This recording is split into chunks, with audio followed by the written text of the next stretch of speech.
شرابی کو وہ بندہ کہنے لگا کہ جناب مجھے اذان کوڑی لگے، میرے چمڑے اذان کو ڈھیر لی گئی، میرے جسم سے چمڑا اتر گیا، میرے جسم کی بوٹیاں کٹ کٹ کے نکلنے لگی، لیکن مجھے درد نہیں ہوا، لوتھڑے میرے گوشت سے جسم سے الگ ہونے لگے۔ بشر کہنے لگے درد کیوں نہیں ہوا؟ کہنے لگا جس کے لیے کوڑے مارے جا رہے تھے وہ میرے سامنے کھڑا کہاں کھڑا تھا؟ میرے سامنے کھڑا تھا۔ حضرت بشر عافی فقیر ہے، دیکھا دعا کرا میں، آپ نے فرمایا اللہ کے بندے ذرا سوچ، ایک بندے کے لیے تو نے اتنے کوڑے کھائے ہیں، وہ بندہ اگر اتنا جاہل نظر ہے، اتنا بھی ظالم ہے، جس کی تزالی آنکھوں میں تو نے کھو کے ہزاروں کوڑے کھا لیے، تجھے تکلیف محسوس نہیں ہوئی؟ ذرا سوچ اس کا بنانے والا خالق کتنا خوبصورت ہوگا، وہ ذات کتنی پیاری ہوگی جس نے اسے بنایا ہے، اسے سنوارا ہے، جس نے اس کی تخلیق فرمائی ہے، وہ رب کتنا پیارا ہوگا۔ خدا کی قسم بشر عافی کے جملے اس مستانے کے دل پہ اثر کرتے ہیں، اچھلا جیسے مکئی کا دانہ کڑاہی میں اچھلتا ہے، جذبات سے اچھلا واپس آیا، ایک ہوت نکلی، اللہ اکبر کا جان نکل گئی۔ لہذا میرے بھائی اللہ کے بندوں کی عادت یہ ہوتی ہے اس جذبے محبت کی تسکین کس وجود سے مکمل کرتے ہیں؟ رب کے وجود سے۔ پیار کس سے کرتے ہیں؟ بولیے سارے مومن اللہ کریم سے محبت کرتے ہیں۔ اور دوسرا جذبہ جو انسان کے دل میں رکھا گیا وہ جذبہ تسلیم و رضا۔ وہ کیا ہے؟ جذبہ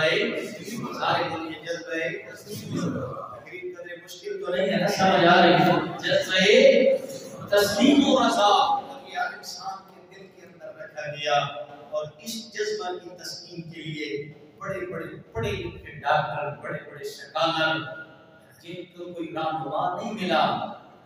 وہ آپ نے دیکھے ہوں گے، سنا تو ہوگا اگر دیکھا نہیں ہے، اپنے ہاتھ سے بنائی ہوئی مورتی پتھر کے سامنے جھکتے نظر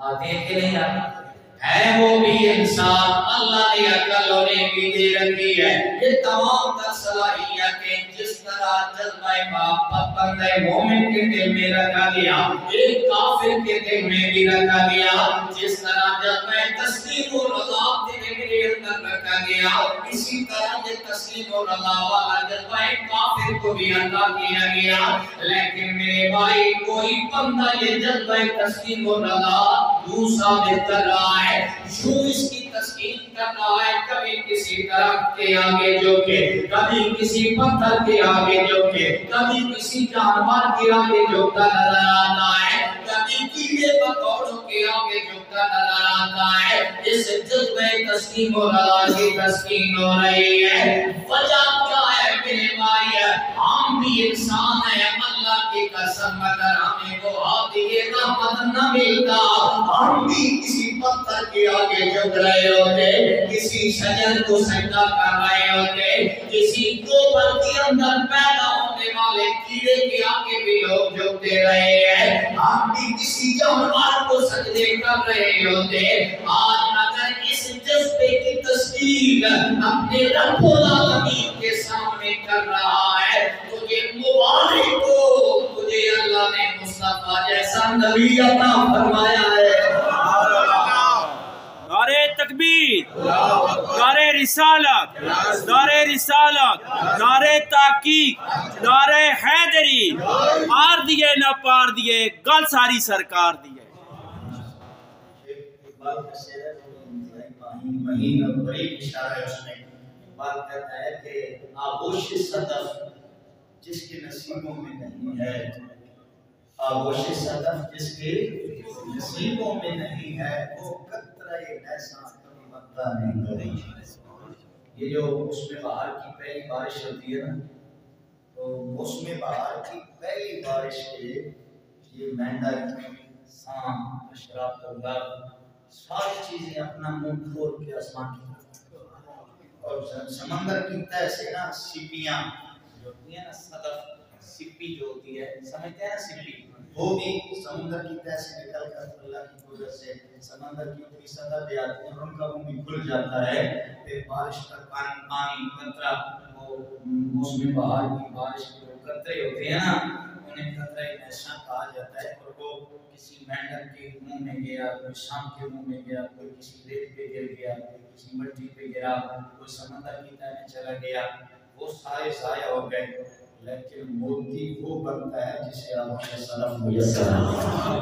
جو سپی کے اندر چلا گیا، جو آسمان کی بارش، موسم بہار کی پہلی بارش کی قطرہ جو کسی سپی صدف کی آغوش میں چلا گیا، فوراً وہ صدف کا منہ بند ہو جاتا ہے، وہ زمین کی تہ میں چلی جاتی ہے، اور ایک عرصہ وہ اس پانی کے قطرے کو اپنے پیٹ میں سنبھالتی ہے، پھر کہیں ہو جاتی ہے، کسی کنارے پہ اچھال دی جاتی ہے، پھر اسے لوگ اکٹھا کرتے ہیں، اسے توڑتے ہیں، تو وہ قطرہ موتی بن چکا ہوگا۔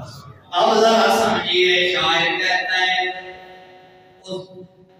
کسی کے آغوش صدف جس کے نصیبوں میں نہیں ہے، وہ قطرہ نیسا کبھی بنتا نہیں گا، اور جلوہ تصویر اللہ تو ہر انسان کے دل میں ہے، مومن کے دل میں بھی ہے، کافر کے دل میں بھی ہے، لیکن میرے بھائی ہمیں ان صفی چیزوں کے آگے جھکنے کے بجائے اللہ کی بارگاہ میں کیوں جھکتی ہیں؟ ہمیں آغوش مصطفیٰ نصیب ہو۔